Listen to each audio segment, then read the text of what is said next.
Сначала я вообще не понял, а зачем я в нее начал играть. Она казалась странной, слишком заумной, тяжелой для понимания и отталкивала всех. Геймплей из JRPG, какой-то запутанный лор с противостоянием жителей Люмьера и художницы, что стирает целые поколения. Я даже хотел бросить игру, настолько я ее не понял. Но чем дальше я шел, тем больше понимал, за всей этой странностью есть смысл.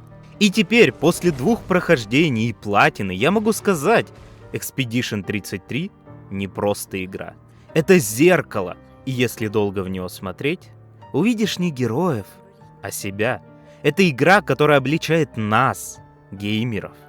Если вначале ты впитываешь сюжет, сопереживаешь персонажам, восхищаешься историей, то ближе к концу понимаешь, что у разработчиков была другая цель.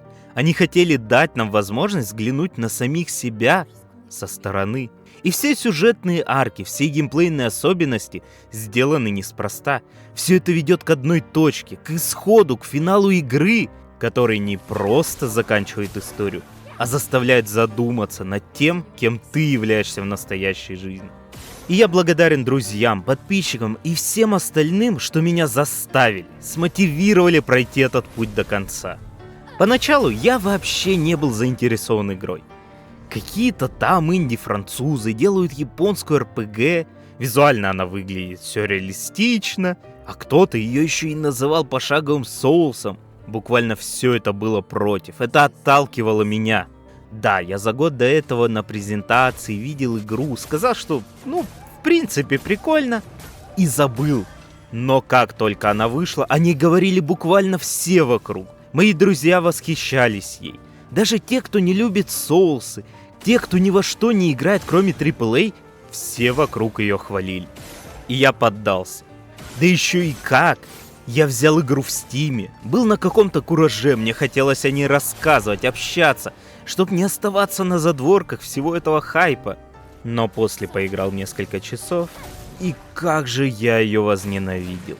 Ритмичные бои, в которых надо успевать уворачиваться и парировать, запутанные локации, на которых я мог блуждать по несколько часов, и так и не найти, куда идти дальше. Я был зол не только из-за того, что не понимаю, что в игре делать, но и потому, что взял ее по фулл прайсу, на выходе. А такое ой как нечасто происходит. Но после эмоций чуть улеглись, я продолжил играть с подсказками от друзей, попытался разобраться в билдах, пиктосах, люминах, и тут понеслось. На самом деле Экспедиция 33 достаточно требовательна к игрокам. Вам в любом случае придется разбираться, что здесь и как работает. Но как только вы в это погрузитесь, когда поймете, что значит скорость хода, эффекты пушек и сочетание люмин с пиктосами, игра станет одной из самых продуманных, стратегических, но при этом эпичных и драйвовых приключений. В отличие от классических JRPG, даже не в своем ходу приходится уворачиваться, парировать, когда в жанре принято получать урон по ебалу и ждать своего хода. Но в отличие от соусов, все это сделано не настолько душно, потому что перед вами нет трехмерного пространства, и все внимание сосредоточено на ударах врага. И все это происходит под невероятный французский саундтрек, который становится частью сражения. И вот ты не просто нажимаешь кнопки, а чувствуешь бой. Ты его видишь, слышишь, ощущаешь. Но вы все равно будете погибать. Как и любые другие игроки. Где-то не хватит прокачки, где-то умений. Но каждый бой можно переигрывать любое количество раз. У вас бесконечное число попыток. С одной стороны, вы можете долбиться, пока вам просто не повезет. С другой же, отойти, подготовиться. И тогда нападать противнику. Это буквально повторяет жизненную философию. Ты можешь продолжать долбиться в одну точку, но не факт, что у тебя получится. А времени потратишь огромное количество. Или же попытаться найти другой подход, другой путь. И оба варианта как бы правильные. Просто каждый человек избирает тот, что ему ближе по натуре. Если же говорить об игровом мире в целом, он странный, сюрреалистичный, какой-то неестественный. Но все это объясняется тем, что художница, главный противник, создает этот мир. Она меняет его так, как ей заблагорассудится. По сути, наши герои, все экспедиции до них бросают вызов Богу, что вершит судьбы. Поэтому все локации можно объяснить по-своему. Темные глубины лампмастера, как поиск света в конце мрачного тоннеля. Остров Масочника олицетворяет лживую натуру людей. Сирена же не перестает петь в своем прекрасном мире, в полном одиночестве. Каждая локация рассказывает о чем-то. О сюжете, о героях, об их глубинных переживаниях. И только с прохождением все дальше и дальше вы узнаете, что за этим всем скрывается. При этом мир целостный. И если вы вникнете в него, будете не просто пробегать мимо, а постарайтесь проанализировать, что открывается перед вами, вы поймете, тут далеко все неспроста. И я гарантирую, что сюжет вас встряхнет.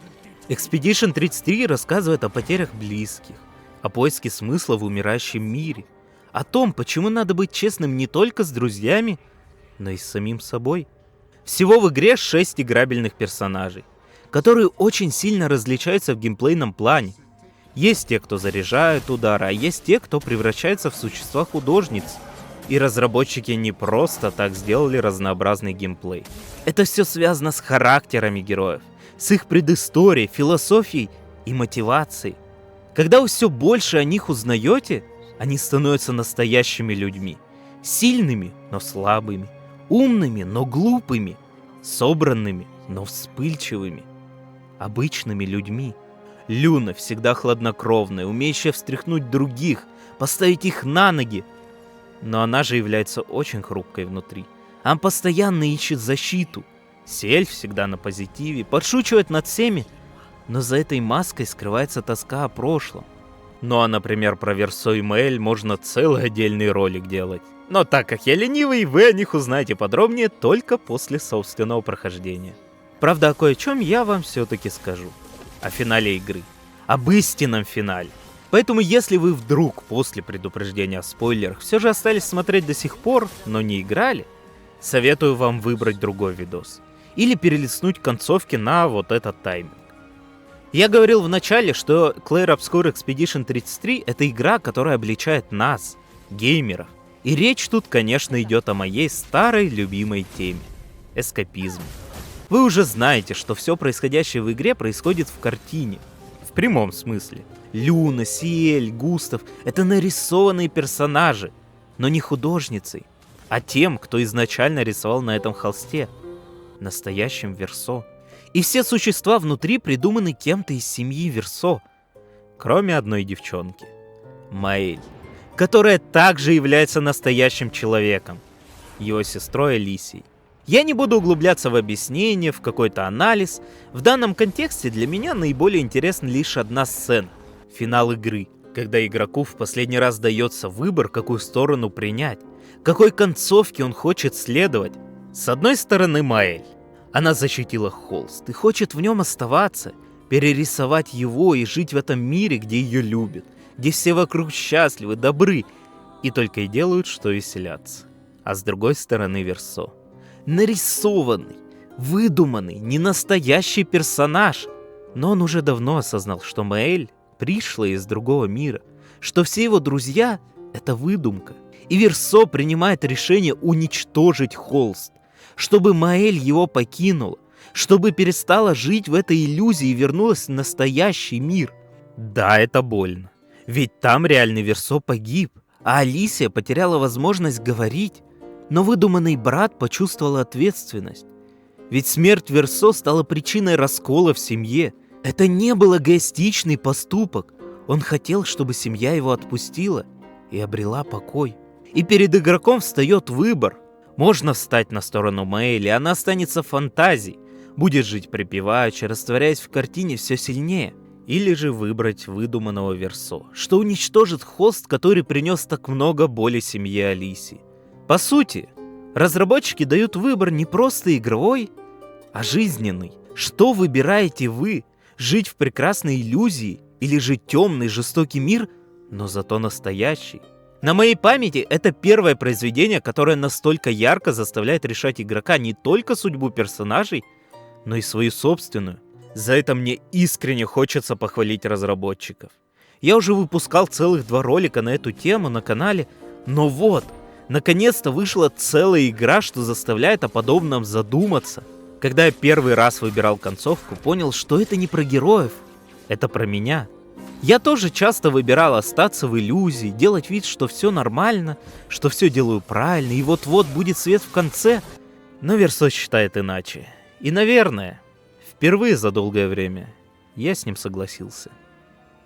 Clair Obscur Expedition 33 — это невероятная игра. Не просто дебютный проект каких-то ноунейм разработчиков. Это целое произведение, в котором хорошо сделан не только геймплей или сюжет, но и главный посыл передан великолепно. Лично для меня это лучший проект за последние несколько лет. И я считаю, что игра обязана стать игрой года. По крайней мере, лично для меня она таковой уже стала. Clair Obscur Expedition 33 не просто раскрывает героев, показывает красивый мир. Она показывает нас с вами через призму геймплея. Сначала я сам не понимал, зачем играю в экспедицию. Она не идеальна, сюжет в ней запутан, а геймплей вызывает как интерес разобраться во всех нюансах, так и ярость, когда не срабатывает парирование. Но теперь я все осознал.